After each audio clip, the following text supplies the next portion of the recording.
ఆయన పార్టీ నాదే అని చెప్పేసి కూడా మాట్లాడిన ఒక సందర్భం ఉంది. నేను కూడా కష్టపడ్డా, నేను కూడా సైనికుని, పార్టీ నాది కూడా అని చెప్పేసి మాట్లాడారు అందుకే కదా వాళ్ళని తీసేసింది.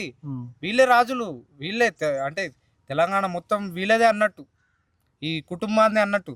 అందుకే గద్దె దించారు వీళ్ళని, ఈ అహంకారాన్ని గద్దె దించారు. ఇప్పుడు 6 గ్యారెంటీలు అయితే అమలు కాలేవు కదా. ఇప్పుడు 6 గ్యారెంటీలు అమలు కాకపోవడానికి మీరు ఇచ్చిన హామీలే, ప్రజలేం అడగలేదు, అది మీరు ఇచ్చారు. మాకు ఇంత ఉంది, మాకు తెలుసు అది అని చెప్పి, అది మీ తప్పిదమా కాదా? వాస్తవమే, 6 గ్యారెంటీలు ఇచ్చింది వాస్తవమే. తప్పకుండా మేము చెయ్యమంటలే కదా, ఎప్పుడు చేస్తాము. ఎప్పుడు 5 సంవత్సరాలు అయిపోయిన తర్వాత చేస్తామంటారా? అంటే చేస్తే ఏమో అప్పులైనాయి అంటారు. అప్పులు ఆయన పార్టీ నాదే అని చెప్పేసి కూడా మాట్లాడిన ఒక సందర్భం ఉంది. నేను కూడా కష్టపడ్డా, నేను కూడా సైనికుని, పార్టీ నాది కూడా అని చెప్పేసి మాట్లాడారు అందుకే కదా వాళ్ళని తీసేసింది. వీళ్ళే రాజులు, వీళ్ళే అంటే తెలంగాణ మొత్తం వీళ్ళదే అన్నట్టు, ఈ కుటుంబాన్ని అన్నట్టు.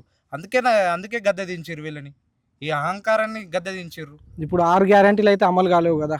ఇప్పుడు 6 గ్యారెంటీలు అమలు కాకపోవడానికి మీరు ఇచ్చిన హామీలే, ప్రజలేం అడగలేదు, అది మీరు ఇచ్చారు. మాకు ఇంత ఉంది, మాకు తెలుసు అది అని చెప్పి, అది మీ తప్పిదమా కాదా? వాస్తవమే, 6 గ్యారెంటీలు ఇచ్చింది వాస్తవమే. తప్పకుండా మేము చెయ్యమంటలే కదా, ఎప్పుడు చేస్తాము. ఎప్పుడు 5 సంవత్సరాలు అయిపోయిన తర్వాత చేస్తామంటారా? అంటే చేస్తే ఏమో అప్పులైనాయి అంటారు. అప్పులు